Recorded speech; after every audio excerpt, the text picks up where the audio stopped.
Have you ever wondered how you can boost your credit score quickly and efficiently? Or perhaps you're new to the country, just turned 18, or simply have no credit history and you're looking for a way to establish a solid credit foundation. If so, then this video is for you. Today, we're going to dive into the concept of credit piggybacking, a powerful strategy that can help skyrocket your credit score in a short period of time. This strategy involves becoming an authorized user on someone else's credit card, someone who has a long positive credit history. Let's start by defining what we mean by credit piggybacking. In simple terms, credit piggybacking is a strategy where a person with no credit or poor credit becomes an authorized user on the credit card account of a person with a strong credit history. But why would this help? Well, when you're added as an authorized user to someone else's credit card, that card's credit history is also added to your credit report. This means that if the primary cardholder has a long history of on-time payments and responsible credit use, these positive behaviors will reflect on your credit report as well. Here's where it gets interesting. The credit history from the primary cardholder's account is backdated on your credit report. This means that if the primary cardholder's credit card was opened, say 10 years ago, your credit report will show a 10-year history for that account, even if you were added as an authorized user just a few days ago. This backdating can significantly increase the length of your credit history, which is a key factor in calculating your credit score. So, by piggybacking on a credit-worthy individual's credit card, you can give your credit score a substantial boost in a short amount of time. But remember, while this strategy can be a powerful tool for building credit, it's not without its risks and nuances. So let's dive deeper and explore how different banks handle credit piggybacking and who can benefit the most from this strategy. Now, it's important to understand that not all banks handle credit piggybacking in the same way. Different banks have different policies when it comes to reporting authorized users to credit bureaus. Some banks will report the authorized user and backdate their credit history, while others may not. For instance, banks like Barclays, Bank of America, Citi, Capital One, Discover, and US Bank report authorized users and backdate their credit history.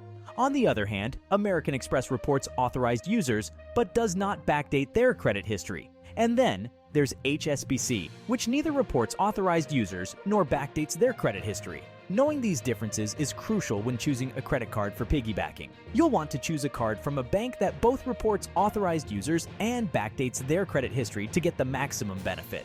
Credit piggybacking can be a powerful tool for anyone looking to build or improve their credit. It's especially beneficial for young adults who are just starting their credit journey, spouses who want to build their credit, or immigrants who are new to the country's credit system.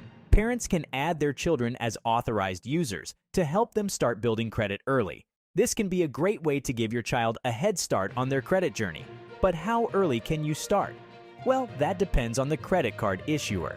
Different issuers have different age requirements for adding someone as an authorized user. For example, American Express and Barclays require the authorized user to be at least 13 years old. Discover requires them to be 15, and US Bank requires them to be 16.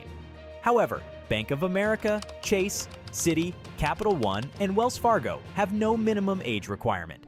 By understanding these requirements, you can plan effectively and ensure that your child or spouse starts building credit as early as possible. But remember, while credit piggybacking can provide a head start, it's just one piece of the puzzle. Building a strong credit score also requires responsible credit behavior over time. Despite its benefits, credit piggybacking isn't without controversy. FICO, the company behind most credit scoring models used by lenders, has expressed concerns about this practice. They argue that it allows individuals who may not otherwise have a high credit score to artificially inflate their score. In response to these concerns, FICO changed its scoring models starting from FICO 08 to stop counting accounts where you are only an authorized user. However, they still have to allow piggybacking in cases where it's done for a spouse due to legal obligations under the Equal Credit Opportunity Act. It's also important to note that even if piggybacking improves your FICO score, it may not necessarily help with all credit applications. Some credit card companies, auto lenders, and even some mortgage lenders may decline applications if they see that your credit score was built primarily through being an authorized user.